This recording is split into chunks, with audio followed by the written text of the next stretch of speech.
Hey guys, welcome back to Sarah Abbott Life Coaching. My name is Sarah Abbott and I'm a life coach here. We're wrapping up our we're wrapping up my weight loss series, how I lost 50 pounds with the Enneagram. I just wanted to give you a recap. If you are just joining us for the first time, I would recommend going back and watching the last 4 weeks of videos because they led to this moment. Here is a recap of everything that we've talked about. Okay, number one, I think my life philosophy is that you're kind of helpless until you know your wiring. So I've read this before, and I can't remember what book I read it in, but it was like describing your personality and your woundings and your attachment style and all this stuff as a puppet that's kind of above you, and it's pulling your strings, and it makes you do things that you find perplexing. So I still have that in my life. I'm not going to act like I have it all together. So as an Enneagram 8 and a vacillator, I have the double whammy of having a really hot, explosive temper. I would say most nights when I pray and I repent of what I did during the day, it's 99% of the time that I had explosive anger with somebody. A quick tongue. It's terrible. I hate it. It's the bane of my existence. It's what I pray the most about. It's what I've worked on the most. It's what I went to therapy about. And blah. Still what I need to work on. And that's a bummer. But the thing is, my personality and my attachment style, the vacillator thing, all of that is no longer pulling my strings. It might make me like just act out a little bit, but I can course correct. I can understand why I did that. And I can work really hard to make better choices next time. And that is what has happened to me. For instance, even with the anger, I'm about 90% less. My temper is like 90% less than it used to be. And that is just from raising my awareness. That is the gift of the Enneagram. If you want to learn your Enneagram number, you can do it on your own. I highly recommend the book, The Road Back to You. It's a great place to start.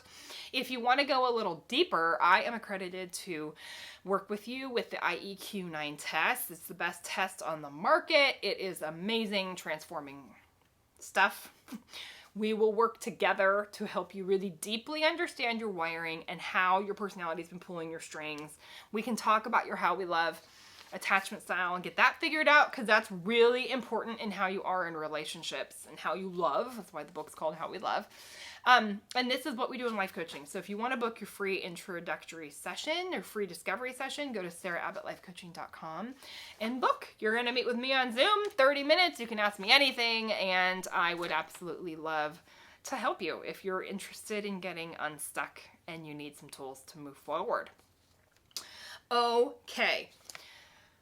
Like I've said, I'm an 8. My vice or sin is lust, which leads me to excess.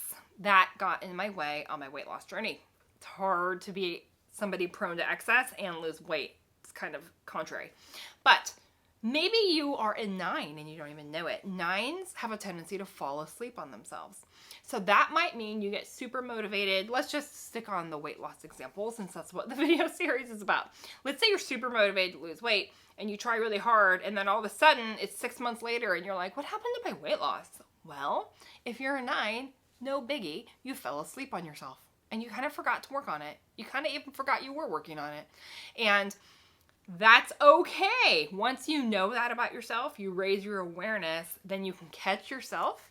Maybe you catch yourself 2 weeks into the falling asleep instead of 6 months. That's a key difference.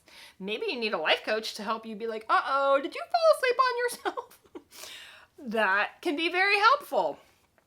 Maybe you're a 1 and you struggle with a really a critical voice where you're constantly saying, it's almost like it feels like a separate person inside of you saying these negative things to yourself, and that leads you into sometimes self-sabotaging behaviors. Well, guess what?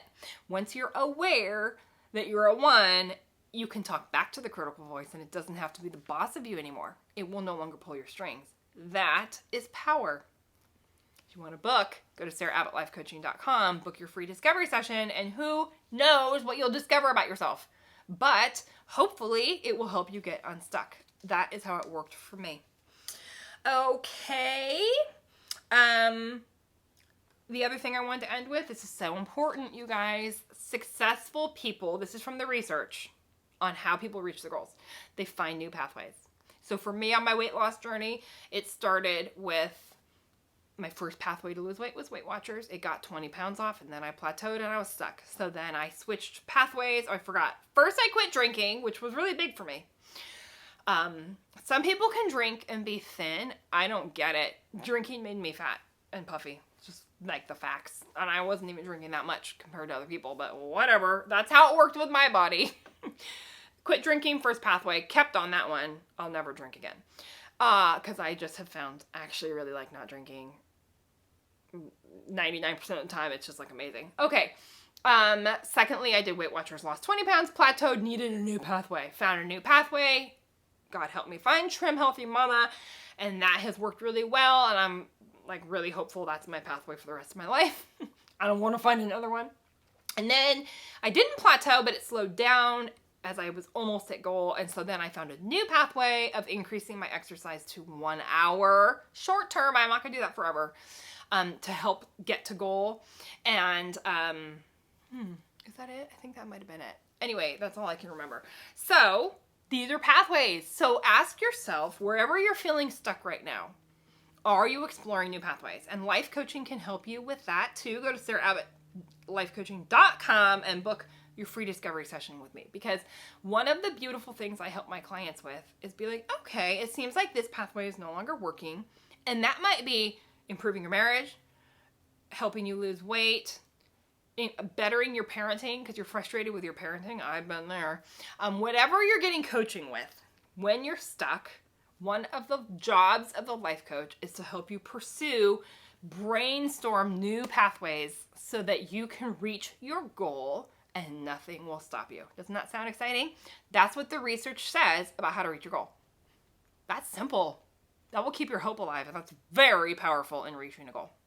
So I would be honored if you'd subscribe, and then YouTube will tell you. As you've noticed, sometimes I take time off without really planning it. That's called life, having kids, blah, blah. And so anyway, if you want to know when I post, just hit subscribe, and YouTube will send you an email or send you an alert on YouTube. Please like this video if you liked it, because that helps me produce content that people enjoy. And please come back next week. Next week, I'm interviewing a friend. She is so awesome. I want to know her Enneagram number so bad, but I'm not sure. I'm going to ask her, but I don't know if she's done the work. We'll find out together.